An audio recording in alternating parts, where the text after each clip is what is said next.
Alright, so this is video review number 2 here. Kind of got in trouble last time because I videoed too much of the interior of the house, so I figured I'd just go ahead and do a quick video, maybe not so quick, but a video here of where I display the cars I have. And the one you're seeing now on the left, the number 24, is the one I was missing last time I made a video. But I'll go ahead and talk about these cars a little bit, seeing as how I didn't really talk in the last one. So here we have the 1962 Ferrari 250 GTO, and these cars are extremely valuable and sought after in real life. The last one that went across the auction block, I believe, earlier this year, back in May, sold for something like $7 million. And I think, if memory serves me correct, they only made about 60 of these. And each one was a little bit different. But one of the things that makes this car so sought after and so valuable is this was really the last Ferrari GT car that was built, where you could buy the car in Italy, drive it from Maranello to France, participate with several of your friends in the 24 hours of Le Mans race, be fairly competitive in the race back in 62, 63, and then drive it home. I mean, the car really, the differences between the street car and the race car were minimal. And so that's one of the reasons this car is so desirable, and it's a very beautiful looking car, nicely styled, quite powerful, quite successful. Of course, front engine V12, as are all my Ferraris. But so this is kind of the evolution of the front engine V12 Ferraris. There were obviously some made before 62, different models of Ferrari. But really, this 62 was the first really good-looking, in my opinion, front-engine V12 Ferrari. The only ones I don't have an example of the 275 GTB-4, which is another great car, but those are really high-priced at the moment, and there's not many of them because they were produced several years ago. But so the 24 we didn't have last time. You'll notice some of the cars I have are more detailed than others, like for instance here when we're looking at the street GTO, the front end of it is not really highly detailed. The headlights look like they have some sort of paper over them. They're not really detailed, whereas the race car that we were waiting on last time is much more highly detailed. You can also tell that by these hood hold downs, which on the street car are kind of big.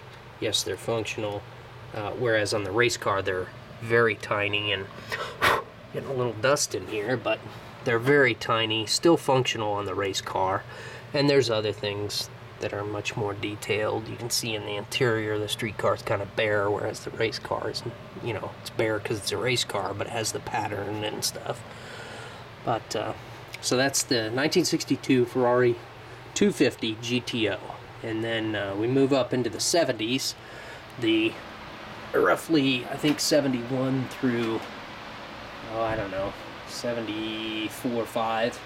We had the 365 series, commonly called the Daytona version. And the street car here has, to me, the street cars look a little goofy. They have the skinny tires, they look a little goofy. But the racing version of the 365, to me, is just one of the best looking cars I think is ever made. It just has a great look to it, and of course this one is quite a bit more detailed than the street car. Again, that's true of all my Ferraris. The race cars are much more detailed than the street cars. So yeah, that's 72 roughly, 365 GTB4 Series 2 or 3. And then we move up to the 2000s, big gap in age here. And of course the 550 Maranello was made first, and then between I think 2001 and 2005 they made the 575 series, roughly the same car, minor tweaks and upgrades. But here we have the street version, the 575M Maranello, and then the 575 GTC Competizione. And you'll notice that all these cars are in 1/18 scale, But you'll notice that the race car is significantly wider than the street car. It's a little bit lower, of course, full tube chassis. No way you're going to drive that on the street, unlike the GTO, which are very similar. The 575, you know, obviously a full race car. And then we move over to the 599 series, modern Ferraris here, and of course they just came out with their F12 Berlinetta. Haven't seen any of those in 1/18 scale yet. I'm sure they're on the way. But here's the 599, and of course in 2010 you could get the 599 GTO, again front engine V12, and they made, I think these were actually made in 2008, or 2000, yeah, I think 2008. But this is the 599XX. It was a track-only car. It wasn't really a homologated race car. It was Ferrari's kind of clientele program. For very, very wealthy people to basically have a track car. Pretty outstanding. The performance on the 599 GTO is 670 horsepower. Pretty outrageous. 6-speed paddle-shifted F1 inspired gearbox. And of course the XX version, track version only, had something like 750 horsepower, I think. But you'll notice here again the quality issue, the front grille on the 599 GTO. This is like one of the cheapest cars I have. The hood is plastic, the doors are plastic, the trunk is plastic. So it's kind of a cheapy version, whereas you can see the grille in the XX is much more detailed. It's actually a grille, there's stuff behind it. All the panels are metal. But just kind of pointing out some of the differences. And so that's kind of the Ferrari collection, 8 of them. Like I said, I'm kind of missing the gap between the GTOs and the 365 GTB Daytona and GTC Competizione. The ones that are kind of missing would be the 275 series. But those are the Ferraris, which I think you've seen before. And then we'll kind of pan over across our red futon-covered checkerboard pillows to the Lambos. And of course, with the history of Lamborghini, in my opinion, I don't really care for the Gallardo, the V10 model. For me, it's all about the mid-engine V12s. And this particular car is a Mura, and they started making these, I think, in '68. Made them up until about '74, I think. Maybe '73. But this particular car is a 1972 P400 SV Super Veloce. And it was kind of the beefed up high performance version. P400 Mura SV Super Veloce. And of course this is a really cool model. It's very realistic. The whole back of it flips up to show the engine. Of course the front flips up and shows where the spare tire is. The little lights flip up. Doors open, which is the case, you know, hood, trunk, doors all open, wheels turn, which are attached to the steering wheel. Steering wheel will turn when you turn the front tires. But so yeah, that's red Mura 72 there or thereabouts, P400 SV. And then of course we move up to the iconic 1984 Lamborghini Countach. This is the P5000S version, 1984. Made famous by the Cannonball Run movies with Burt Reynolds. Just a really awesome looking car in my opinion. It really is pretty cool. And of course the lights flip up on that. The scissor doors come up. Trunk opens. The engine cover opens. Just, you know, mid-engine V12. Top speed on that car was probably somewhere between 175 and 180. And of course that's back in 1984, which is ridiculous. And then we kind of go in reverse a little bit, because the next car I just kind of had to have it because it's pretty unique, and there is a real-life version of this car, and you can search YouTube and see the real-life version of this car. But this is a 1980, of course the red car here is a 1984 Countach, but this next one is 1980 Lamborghini Countach P500R. It's kind of a racy car. It's got these white stripes.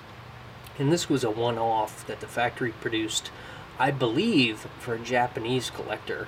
Although this car is left-hand drive, and Japan, Australia, England, those are the right-hand drive countries. So I'm not positive about that. I think the car was built for Japanese collector, but I'm not positive because it has the left-hand drive. And of course you can see on YouTube the real-life version of this car. But you can tell it's an older Lamborghini because it doesn't have the big wheel arches over the front, and it doesn't have very big wheel arches over the rear. It does have a little bit of wheel arch here, but there's nothing on the front, as opposed to the later model 84, which had the front arches and a very prominent rear arch for those huge tires in the back. But it's a unique car, and so I figured I'd go ahead and get that. And so that moves us from the 84, the 80s, up into the late 90s and early 2000s. There was the Diablo series, and of course I have the black Diablo 6.0. I was never really a fan of Diablos. I thought they were kind of goofy looking. This is really the Chrysler to Audi transition. I don't know, I just didn't think the design was great, but you know, showing the mid-engine V12 top-of-the-line Lamborghinis, I kind of had to have one. Of course, it has the traditional scissor doors that flip up. And they were pretty stout cars, something like 550 horsepower. Pretty amazing. Then we move up into the modern Audi era. Of course, Audi owning Lamborghini, as it does a lot of other companies these days. Volkswagen Auto Group owns Audi, Porsche, VW, obviously, Bugatti. They own all that stuff. But here we move up into the Murcielago era of the later 2000s, mid-2000s to late 2000s. This particular car is a 2008 LP 640-4, and of course the 640 is the horsepower rating, the -4 is the four-wheel drive, which these cars had, and again the scissor doors, mid-mounted, big V12, high revving. Pretty awesome car, and in my opinion these are one of the best looking Lamborghinis ever made. They really, and when you see one in real life, it really makes a difference. It's kind of crappy to have this black display with the black cars, but they really are quite stunning when you see one. They're very smooth. They kind of get at the essence of good car design, which in my opinion is, you know, masculine angles but feminine curves blended in such a way that's appealing. And to me, this is a very appealing car. But it's not the fastest one I have. Of course, the fastest would be the Big Daddy version, which, in my opinion, it's all the better that it's in black, and even more so if it's in flat black or matte black, which this one is. This is the 2009 or 2010 LP 670-4 SV. That's the white SV on there for Super Veloce. Of course, it has the wing, it has the diffuser, the front air dam, or splitter as they call them in Europe. 670 horsepower, four-wheel drive. Really quite a ridiculously fast car. With the four-wheel drive, the acceleration on these is just ridiculous. I think the 0 to 60 time is something like 3.0 or something, just 11.1 in the quarter mile, something like that. They're just ridiculously fast. And of course the top speed's like 209 with the big wing. If you did not get the big wing, then it was like 211 or something. But so there's the Lambo history. And of course, you know, Ferrari's never far from our heart. And I have the Ferrari 458 Italia steering wheel, which I am not using in my actual racing. So you can see over here I have the G27 wheel and pedals with the shifter and the clutch pedal and all that. That's what I'm using currently. Of course, the Ferrari poster framed. But yeah, so that's what we got. And so if you've noticed, most of my cars are two-seaters. Got the mid-engine V12 Lamborghinis, you got the front-engine V12 Ferraris, and of course if you're going to talk about road racing, you can't leave out the Americans, and so we have to have the 427 Cobra. This is the roughly 1966. That light went off kind of automatically because there's a lamp to the right of this, but this is the 66 or so 427 Cobra SC for streeter competition. You'll notice this is more street because it has the windshield wipers. It has the air deflector, wind deflectors on the edge of the windshield. It has the single roll bar. Pretty awesome car, of course, with those Hildebrand wheels. And yes, I apologize for the man cave sign. Amanda got that for me. It's a little goofy looking.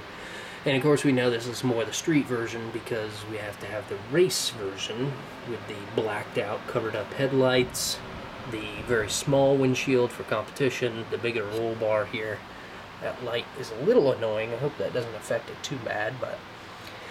And like I mentioned earlier, as far as the detail of these cars, one of the things that irritates me about these two cars, and they're both made by the same company, they're both highly detailed. I mean, if we look in here, we can see that the seat belts actually are a fabric seat belt, you know, and they're very detailed. The doors open, of course the trunk opens, and of course the hood opens here. It's kind of hard to open because they fit so tightly.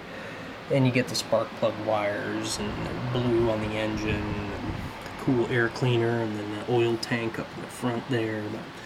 But one of the things that is irritating in terms of detail on these cars is that the side pipes are not hollowed out. I don't know if you can see that, but it's just flat across there. And that's really quite annoying at this level of price and detail on these cars. It's really pretty annoying, but overall they're pretty detailed. They look great. So unless you think I'm too much of a snob with the Ferraris and the Lamborghinis, I do have the Americans. And if we're going to talk about American racing in the 60s, really what the Americans were good at was going in a straight line. So if we pan over and we'll pan up and take a look at the Ferrari soccer ball, looks like I need to put some air in that. But we'll pan back down, and of course you have to have drag racing when you talk about American racing in the 60s. And this is a really cool car. This is a 1965 Belvedere Superstock. And keeping with my theme of only 2 seats, this car does not, in fact, have a back seat, which is the way it came from the factory. You'll also notice that it does not have side mirrors either side, which is the way it came from the factory, because it's a factory super stock car. And of course, it's a Mopar, so we gotta have the Mopar trailer and the Mopar tow vehicle, but we'll talk about that in a second. These cars from the factory came kind of just like this. They had the fiberglass hood, the acid-dipped front fenders and bumpers. Of course, those bumpers were ridiculously heavy, so they dipped them in acid to thin them up. And although this car does have a muffler in the back, I'm sure the fan is kind of messing with the audio. It does have a muffler in the back, but the exhaust system on these cars included cutouts, so you could not use the muffler if you wanted. And of course, this particular car, part of what makes it so special is the engine, because being a Chrysler product, it has to have the